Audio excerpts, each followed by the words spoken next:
여러분, 3기 신도시 분양 엄청 기다리고 계시죠? 오늘은 3기 신도시 중 고양 창릉 신도시에 대해서 알아볼게요.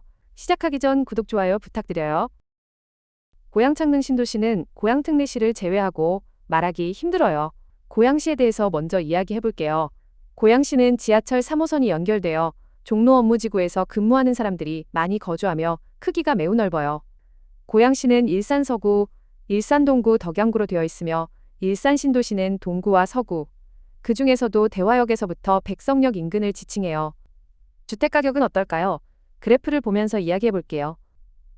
일산 서구 주엽동 주엽역 초역세권에 있는 강선 14단지와 서울 서대문구 홍제동 무학제역 초역세권에 있는 무학청구 1차예요. 2017년까지만 하여도 강선 14단지가 가격 우위에 있네요. 하지만 지금은 어떤가요? 무학청구 1차가 대략 2억 원 정도 가격 우위에 있네요.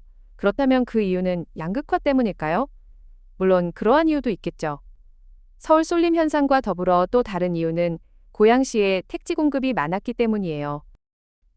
지도를 보시면 이곳이 일산 신도시, GTX A 노선이 시작하는 운정 신도시, 한강뷰가 가능한 장항 신도시와 덕은지구, 지하철 3호선 라인에 있는 삼성 원흥지구, 그리고 은평구와 바로 붙어 있는 지축지구, 수색증산 뉴타운의 배후에 있는 향동지구까지, 그 외에도 식사지구, 풍동지구 등 규모가 작은 택지지구는 정말 많아요.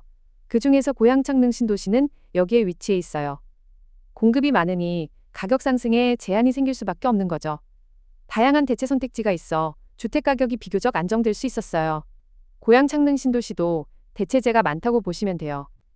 같은 고양시에서는 덕은지구와 향동지구가 있고 서울로 들어오려는 분들이라면 은평 뉴타운이나 연신내, 불광, 녹번역에도 다양한 선택지가 있어요. 특히 녹번역 주변으로는 신축단지가 많고 종로 업무지구로 정말 빠르게 접근이 가능해요. 고양 창릉 신도시는 서울의 북서쪽에 인접하여 있어요. 지금 보시는 자료는 3기 신도시 공식 홍보 사이트에서 가져온 고양 창릉의 지구 개요예요. 전체 면적은 789만 제곱미터이고 주택 3만 8천호가 예정이네요. 사업 기간은 2029년 준공이라고 되어 있는데요. 업데이트가 안 된 듯하네요.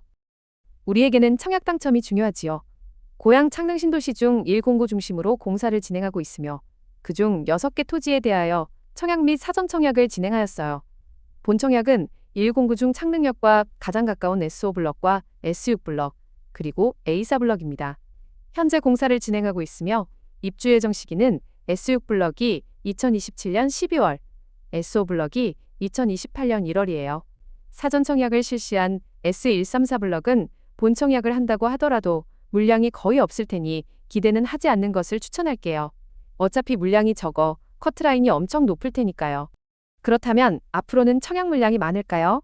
앞으로의 물량은 다음과 같아요. 물량만 본다면 기대할 만 하겠지요.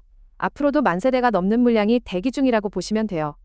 사진에서 보시면 공사를 진행하는 곳 외에는 정비가 하나도 안 되어 있어요.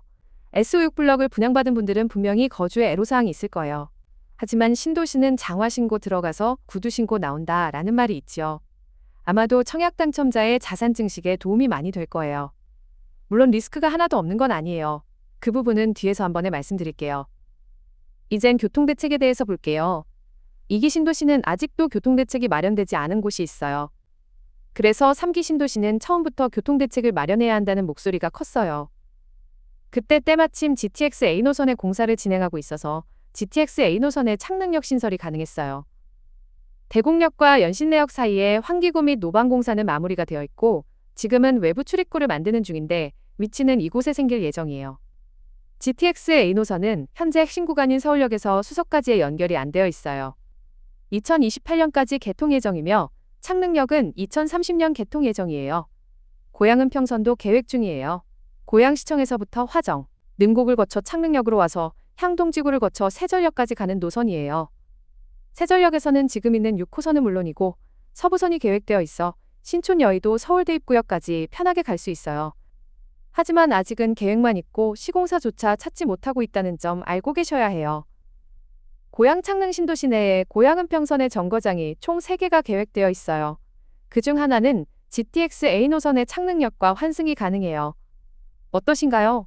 이 정도면 교통대책도 좋은 듯 하네요. 그럼 지금부터는 문제점에 대해 이야기해 볼게요. 초기에는 수용에 대한 반대도 있었지만 지금은 대부분 해결이 되었고 공사도 진행 중이니 토지 수용에 대한 리스크는 없다고 봐야지요. 하지만 문화재 흔적이 발견되어 발굴 조사를 한다는 기사가 있어요. S34블럭인데요. 이곳은 사전 청약까지 완료한 부지로 본 청약은 분명히 지연될 듯하네요. 현장에서도 지금 공사는 안 하고 있으며 일부 토사만 운반하고 있는 듯해요. 또한 문화재 조사를 수행 중에 이번에는 활성단층이 발견되었어요. 이 또한 분양이 조금 지연될 수 있지만 사업이 안 될 정도의 큰 문제는 아니라고 판단되네요. 내진 설계를 강화하여 시공하면 될 문제지요. 하지만 우리가 알아야만 하는 가장 큰 문제가 있어요. 대통령이 3기 신도시부터 땅 팔지 말고 임대주택으로 채우라고 주문했어요. 그 말은 온전한 내 땅에 지어진 내 집을 분양받기 힘들어진다는 것이에요. 어떤 형태의 임대주택이 될지, 일반 분양 물량이 얼마나 임대 분양으로 변경되는지 이런 것들은 아직 결정되지 않았어요. 앞으로 일반 국민들이 원하는 일반 분양 세대수가 얼마나 줄어드는지가 중요하겠지요. 청약을 원하시는 분들 입장에서는 희망 고문이 될 확률이 높아요. 마지막으로 일반 분양이 있다고 하여도 분양가가 저렴할까요? 최근 몇 년 동안 분양가가 정말 많이 상승했는데요. 신도시는 분양을 할 때 분양가에 교통부담금이란 것이 들어가는데 교통대책에 들어가는 비용을 수분양자들이 부담하는 방식이지요. 관련 기사를 보면 최근 3기 신도시의 교통부담금이며 고양 창릉 신도시는 가구당 7,300만 원 정도네요. 자재비 인건비 등 시공비용 상승으로 오른 분양가에서 교통부담금까지 추가된 거지요. 여러분, 수도권의 청약은 자산을 늘릴 수 있는 가장 확실한 방법 중 하나예요. 하지만 일반 분양수는 줄어들고 임대 분양의 수가 늘어난다면 지금도 어려운 청약 당첨이 앞으로는 정말 어렵게 될 거예요. 좋지 못한 소식을 전하여 마음이 무겁네요. 다음에 더 좋은 부동산 정보로 인사드리겠습니다. 감사합니다.